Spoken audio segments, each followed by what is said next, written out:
ఉన్నత పాఠశాల ఈ యొక్క ప్రోగ్రామ్ ను ఏర్పాటు చేసినటువంటి నా యొక్క తోటి మిత్రులకు చాలా రుణపడి ఉన్నాను. మరియు ఈరోజు ప్రభుత్వ ఉన్నత పాఠశాల అంటే గ్రౌండ్ లో ఉందని మనందరికీ తెలుసు. ఒకప్పుడు ప్రభుత్వ ఉన్నత పాఠశాల గ్రౌండ్ లో లేకుండే, ఇప్పుడు పాత కాలేజ్ ఇప్పుడు ఉన్న దగ్గర ఉండే. అప్పుడు మనం వేరు చేయడం జరిగింది. నేను 6th క్లాస్కి ఎంట్రీ అయినప్పుడు ఆ యొక్క పాఠశాలను గ్రౌండ్ కు మార్చడం జరిగింది. వచ్చిన మొదట్లో ఆ యొక్క పాఠశాలను చూస్తే కనీసం పశువుల కొట్టం కన్నా హీనంగా ఉన్నటువంటి పాఠశాల యొక్క వాతావరణాన్ని దగ్గరుండి దానికోసం అహర్నిశలు కష్టపడి ఆ యొక్క పశువుల కొట్టాన్ని విద్యార్థులు చదివే భవిష్యత్ తరాలకు ఉపయోగపడే పాఠశాలగా తీర్చిదిద్దినటువంటి వ్యక్తి మన యొక్క లింగారెడ్డి సార్ గారు. తను కూడా అప్పుడు ప్రధానోపాధ్యాయులుగా ప్రభుత్వ ఉన్నత పాఠశాలకు రావడం జరిగింది.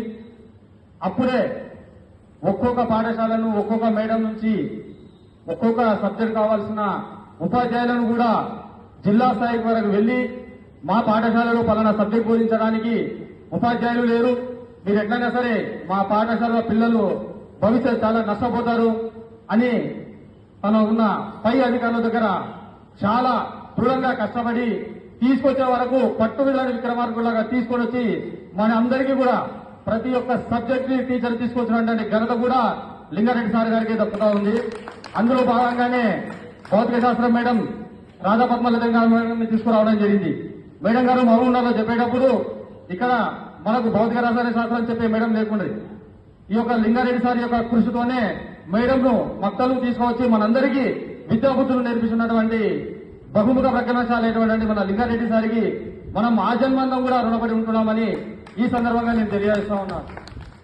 ఇంతేకాక పాఠశాల విద్యార్థులు ఎక్కడో మారుమూల గ్రామాల చదివి ఆగిపోయినటువంటి విద్యార్థులను రుద్రసముద్రం గాని, ముడువాలు గాని, మందిపాలు గాని, బడివారు గాని, నేటకం గాని ఇట్లా మక్తలు చుట్టుముట్టు ఉన్న నిరుపేద విద్యార్థులను ఎక్కడైతే చదువు ఆపేశారో మళ్లీ అక్కడి నుంచి చదువు స్టార్ట్ చేసిన ఘనత కూడా మన లింగారెడ్డి సార్కే దక్కుతుంది అనడంలో అతిశయోక్తి లేదు.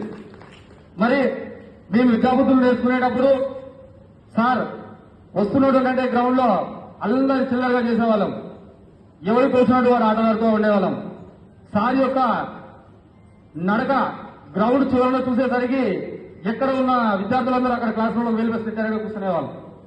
వస్తూనే రాగానే ప్రతి పాఠశాలలో విద్యార్థులు సైలెంట్ గా ఉన్నారా లేదని చెప్పి క్రమశిక్షణతో కూడినటువంటి విద్యని నేను ఈ ప్రభుత్వోన్నత పాఠశాలలో నా ఊపిరి ఉన్నంత వరకు, నేను దిగిపోయేంత వరకు నా యొక్క పిల్లలకు అందించాలని చాలా చాలా కృషి చేసినటువంటి వ్యక్తి లింగారెడ్డి సార్. దాని తర్వాత రాఘవేంద్ర సార్ అంటే అందరికి భయం. వస్తే కట్టే తీసుకున్నాడే కథమిగా వాడు ఈపులు అయిపోతాయిగా అంటే అంత భయంతో కూడినటువంటి క్రమశిక్షణమైన చదువుని ఇచ్చినటువంటి గురువులు ఎవరు ఉన్నారంటే మన రాఘవేంద్ర సారే. గణితం అంటే భయం, కూడిక చేయాలన్నా, డివైడెడ్ బై చేయాలన్నా, ప్లస్ చేయాలన్నా, మైనస్ చేయాలన్నా, ఒక వ్యక్తిని ఒక లెక్కను మొదటి నుంచి చివరి వరకు తీసుకొని రావాలన్నా ప్రతి దాంట్లో మనకి ఇబ్బంది. ఎందుకులంటే అప్పటికి కూడా మనం సరైనటువంటి విద్య దొరకకపోవడం వల్ల మనందరము కూడా వెనకబడి ఉన్నాం.